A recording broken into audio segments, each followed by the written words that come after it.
বন্ধু বান্ধৱীসকল, পুৱাৰ স্বাগতম জনাই আজি আপোনালোকলৈ এটা বিয়া নামেই কিন্তু অলপ বেলেগ ধৰণৰ।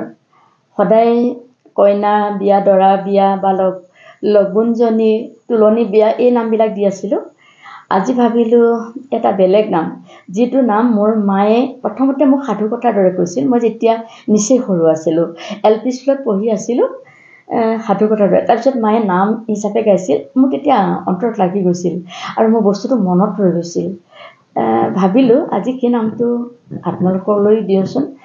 যদি কাৰোবাৰ জীৱনৰ লগত সঁচাই মিল আছে মই নাজানো, কিন্তু আমি গাঁৱত ডাঙৰ দীঘল হোৱাটো, আমি গাঁৱৰ মানুহ হিচাপে আমি সেইবিলাক মুখেৰে কোৱা শুনা কথা।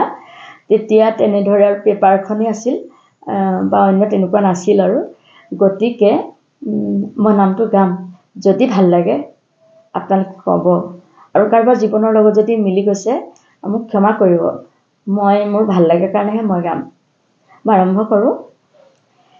আকাশে বগালে আকাশীলতা, শুনকচোন ৰাইজ সকল ৰাজখুৱাৰ কথা।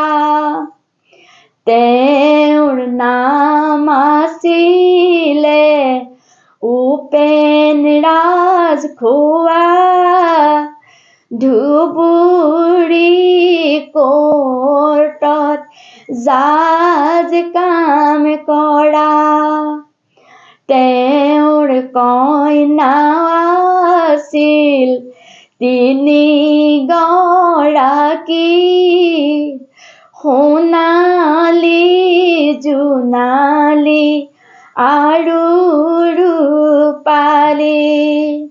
বৰজী সোণালী MA পাছ কৰা, জোনালী ৰূপালী কলেজত পঢ়া।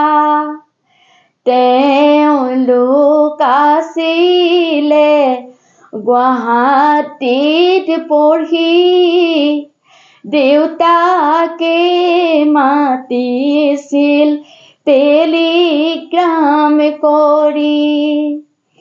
আহিবানে জোনা, মাতিব খোজো, মা বাইদেউ নাইকিয়া অকলে আছো। নিজান ঠাইত বহি লৈ জোনায়ে ভাবে, অসমত দেউতাই কিয়নো মাতে। তেতিয়া তেওঁলোকৰ পৰীক্ষা আছিল, তথাপিতো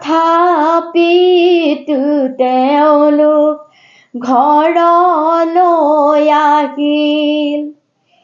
বৈশ্য ৰাজখুৱাৰ লগুৱা আছিল, তেওঁলোক দুয়োজন বুধিয়ক আছিল। জোন ৰূপাক লগত লৈ চিনেমা চালে, ৰাতি 12 বজাত হত্যা কৰিলে। 3 পাহ ফুলেৰে কৰিল শুৱনি, 3 পাহ ফুলো মৰহি গ'ল। ৰাজখুৱাৰ জীৱনটো অন্ধকাৰ হ'ল। মই গালো, যদি কাৰোবাৰ জীৱনত লাইফত মিলিছেও মই নাজানো, কিন্তু মই একদম মাৰ মুখত শুনা একদম সৰু হৈ থাকোঁতে।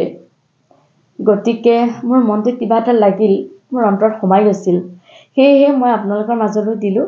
কেনেকুৱা হৈছে চাবচোন। ভাল লাগিলে লাইক এটা কৰি যাব আৰু যদি সঁচাই ভাল লাগে শ্বেয়াৰ কৰিব ঘৰৰ পৰিয়ালৰ লগত বন্ধুৰ লগত আৰু যদি কোনোবা নতুন আহিছে ভিডিঅ'টোত ছাবস্ক্ৰাইব কৰি যাব পুনৰবাৰ আপোনালোক সকলোটিলৈকে নমস্কাৰ জনাই মই ভিডিঅ'টো এইখিনিতে সমাপ্ত কৰিছোঁ ধন্যবাদ